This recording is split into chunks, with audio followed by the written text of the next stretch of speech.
დღეს ჩვენ ვისაუბრებთ სოციალურ როლებზე, რომელიც არის მეხუთე სახლის თემა და რაც უფრო მეტად განვითარებულია მეხუთე სახლი, ადამიანს აქვს უფრო მეტი სოციალური როლი. რა შეიძლება იყოს სოციალური როლი? ადამიანის ცხოვრებაში ეს შეიძლება იყოს კონკრეტულად ჩამოყალიბებული როლი, რომელსაც თამაშობს ადამიანი.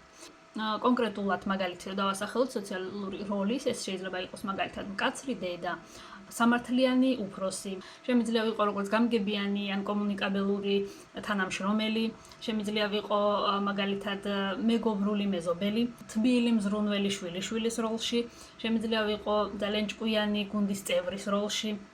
ანუ ეს არის კონკრეტული და სხვა საზოგადოებრივი როლები, რომელსაც მე ვირგებ, რაც ხშირად ადამიანს ახასიათებს, რომ მე ეს ვარ და სხვანაირი ვერ ვიქნები, ეს არ არის სწორი, ევოლუციის თვალსაზრისით. იქიდან გამომდინარე, რომ ადამიანს სჭირდება ეს კონკრეტული სოციალური როლები გამოცდილებისთვის, განვითარებისთვის, იმიტომ რომ როდესაც მე ვარ ყველასთან ერთნაირი და ვერ იქნება ადამიანი ფიზიკურად ყველასთან ერთნაირი, უბრალოდ ესე ვთქვათ, გონია, რომ ყველასთან ერთნაირი არის, იმიტომ რომ ელემენტარულად მე თუნდაც ბებოსთან სულ სხვანაირი დამოკიდებულება მაქვს, სხვანაირად ვსაუბრობ, სხვანაირი აქცენტი მაქვს ხასიათზე, ანუ ხასიათის კონკრეტულ თვისებებზე მაქვს აქცენტი. თუნდაც როდესაც ვარ სამსახურში და ვარ თუნდაც სამართლიანი უფროსის როლში, სულ სხვა თვისებებზე მაქვს აქცენტი, სულ სხვა მოთხოვნილებები აქვს გარემოს ჩემთან მიმართებაში, სულ სხვანაირად ვიქცევი. სულ სხვანაირი დამოკიდებულება მაქვს ხალხთან, სულ სხვანაირი კომუნიკაციის სტილი მაქვს.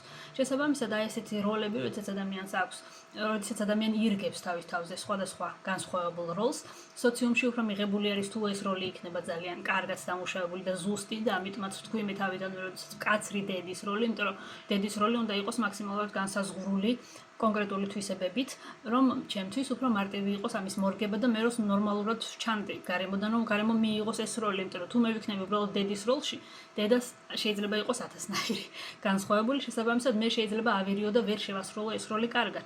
შესაბამისად პრობლემები იქნება სოციუმში და მე თვითონაც ვერ ვიქნები განვითარებული კონკრეტულ დონეზე, ვერ გამოვიმუშავებ, ესე ვთქვათ, კონკრეტულ ახალ თვისებებს და უნარებს ხასიათში, იმიტომ რომ ამ როლების საბოლოო დანიშნულება არის ის, რომ მე გამოვიმუშავო კონკრეტული თვისებები და სოციუმში ვიყო უფრო მეტად მორგებული და უფრო მეტი წინსვლა მქონდეს საზოგადოებაში თუნდაც და უფრო მეტი წინსვლა მქონდეს მე პიროვნულადაც. იმიტომ რომ მე უკვე მექნება უნარი ველაპარაკო ადამიანს ზუსტად ისე, როგორც საჭირო არის. გამოვიმუშავე კონკრეტული როლი და შესაბამისად მოვერგო იმ კონკრეტულ სიტუაციას და მე შემეძლოს ნებისმიერ დროს, ნებისმიერ სიტუაციაში მაქსიმალურად ვიყო ეფექტური ქმედებების მხრიდან.